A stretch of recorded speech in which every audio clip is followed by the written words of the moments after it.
Menteri Energi Israel Eli Cohen menginginkan Gaza hancur selama beberapa dekade selesai digempur serangan Israel.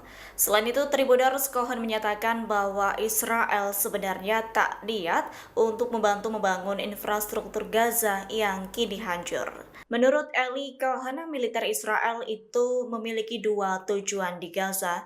Pertama, yakni mengembalikan tahanan Hamas di jalur Gaza. Lalu yang kedua berupaya menundukkan gerakan Palestina Hamas. Adapun hal itu diberitakan Tribunnews.com pada Minggu 13 Juli 2025. Pernyataan Eli itu menanggapi kunjungan Perdana Menteri Israel Benjamin Netanyahu ke Washington yang bertemu dengan Presiden Amerika Serikat Donald Trump. Sebagai informasi, Netanyahu memang mengunjungi Trump ialah untuk membahas upaya gencatan senjata dengan Hamas. Mengingat upaya perundingan itu hingga kini masih menghadapi sejumlah hambatan, termasuk perihal persyaratan yang diajukan dari kedua belah pihak. Diketahui Trump dan Netanyahu mengusulkan gencatan senjata selama 60 hari. Namun Hamas hanya akan menyetujui gencatan senjata jika mengarah pada penghentian permanen serangan militer Israel di Gaza.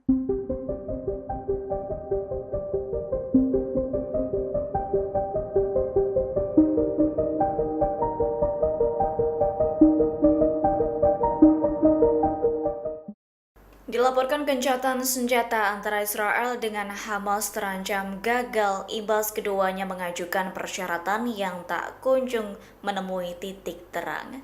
Bersamaan dengan hal itu, Tribunars pasukan Israel justru semakin intensif melakukan serangan di Gaza. Dilansir dari Tribunnews.com, 59 warga Palestina di Gaza dilaporkan tewas seusai militer Israel melepaskan tembakan di dekat pusat bantuan. Hal itu dibenarkan Gerakan Palang Merah dan Bulan Sabit Merah Internasional. Berdasarkan penjelasannya, 25 orang meninggal langsung saat tiba di lokasi kejadian. Sementara itu, 6 lainnya meninggal dunia seusai menjalani perawatan pasca dihantam serangan di dekat pusat distribusi bantuan di kota Gaza Selatan.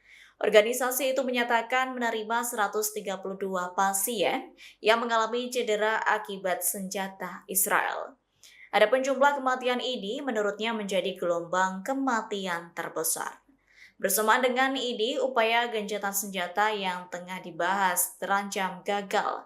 Pasalnya, Israel hingga kini enggan melakukan penarikan pasukan dari Gaza.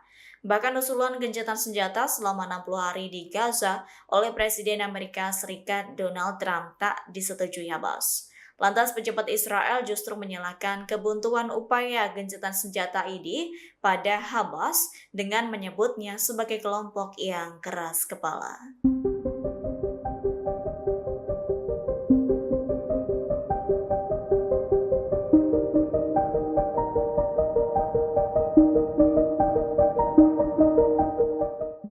Ex-Jenderal Israel Yair Golan menuding Perdana Menteri Benjamin Netanyahu sengaja menyabotase negosiasi.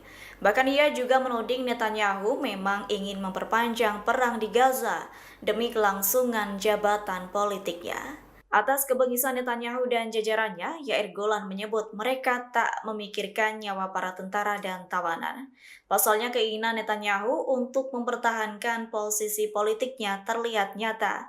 Atas hal itu, Golan menyerukan pembubaran pemerintahan Netanyahu. Lantas ia memperingatkan minoritas radikal tengah membawa negara ke jurang maut. Selain itu, mereka sengaja menghalangi jalan menuju kesepakatan yang dapat mengakhiri perang dan menyelamatkan nyawa. Bahkan Yair Golan menggambarkan perilaku kepemimpinan tersebut sebagai pengkhianatan terhadap militer dan publik. Pernyataan itu Tribuners diperkuat dengan sikap Netanyahu yang menolak kesepakatan akan membebaskan 30 tawanan Israel. Diketahui Netanyahu khawatir Menteri Keuangan sayap kanan Bezalel Smotrich akan menarik dukungan dan menjatuhkan pemerintahan.